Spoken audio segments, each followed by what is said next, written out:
কে যারা বড় লোক, অনেক টাকা পয়সার মালিক, তাদের মোবাইল নষ্ট হওয়া, ডিসপ্লে নষ্ট হওয়া, তা না আমার মতো একজন গরিব মানুষের ডিসপ্লে নষ্ট হয়ে গেছে। মন যদি ভালো না থাকে তাহলে কোনো কিছু ভালো লাগে না। তো বাড়িতে আসছি ঠিকই, এই চারপাশটা দেখে মন বা প্রাণ অনেকটা ভালো, কিন্তু ভিতর থেকে মনটা অনেক খারাপ। মোবাইলটা 3 দিন আগে চেঞ্জ করছি ডিসপ্লে, গ্রিন লাইন হওয়ার পরে পুরো ডিসপ্লে ডেট হয়ে গেছিলো। 3 দিন যেতে না যেতে সেই নতুন ডিসপ্লেটাও গ্রিন লাইন পড়ে গেছে। 6,000 টাকা দিয়ে ডিসপ্লেটা চেঞ্জ করছি, 3টা দিনও যায়নি। তাহলে বুঝতেই পারেন যে মনটা আসলে কেমন লাগে। আর আমি যেভাবে হোক একটু ভিডিও তৈরি করি, আপনাদের দেখাই, একজন ছোটোখাটো কন্টেন্ট ক্রিয়েটর হওয়ার চেষ্টা করছি, সবার সামনে মোবাইল ধরে ভিডিও করি। এখন এই গ্রিন লাইন নিয়ে সবার সামনে মোবাইল ধরা, এটা যে কতটা লজ্জাকর ব্যাপার, সেটা যারা ছবি ভিডিও করেন তারা বুঝতে পারবেন। সত্যি ভাল লাগতেছে না আর কি।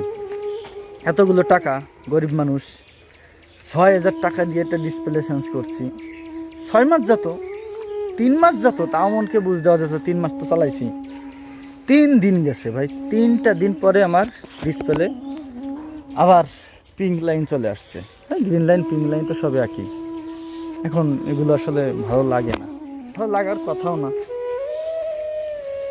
কি আর করার, পিক্সেল 7 প্রোতে এরকম সমস্যা। আমার আগে যে অরিজিনাল ডিসপ্লে ছিল ওইটা সমস্যা ছিল, আমি নিজেও জানি। কিন্তু পাল্টানোর পরে, নতুন পাল্টানোর পরে যে 3 দিন পরে এরকম গ্রিন লাইন পড়ে যাবে, এটা আসলে মানে খুব হার্ট করছে আমাকে। বুঝতে পারি না যেরকম ঘটনা ঘটবে। তো কি আর করার ভাই, এইভাবেই চলতে হবে। গরিবের আর সুখ শান্তি, গরিবদের কষ্ট সবসময় কষ্ট। ভগবানও বোঝে না গরিবের কষ্ট, কথাই বলে না, আসলে সেটাই। কে যারা বড় লোক, অনেক টাকা পয়সার মালিক, তাদের মোবাইল নষ্ট হওয়া, তাদের ডিসপ্লে নষ্ট হওয়া, তা না আমার মতো একজন গরিব মানুষের ডিসপ্লে নষ্ট হয়ে গেছে, পাল্টাইছি আবার নষ্ট হয়েছে।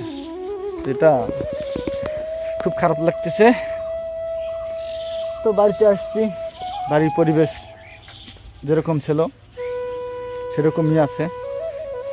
আরও অনেকটা ভালো হয়েছে বলতে, বৃষ্টি হয়েছে তো চারপাশটা সবুজ হয়ে গেছে। আর এখন আর কষ্টের কাজ নাই। চারপাশটা দেখতেছি গাছের আমগুলো ধরে গেছে। এখন কিন্তু আর আম নেই বললেই চলে, ওই যে অল্প অল্প কিছু আম আছে, আর সব জায়গাতে সবুজ সবুজ হয়ে গেছে। ঠিক আছে, ভালো থাকেন সবাই।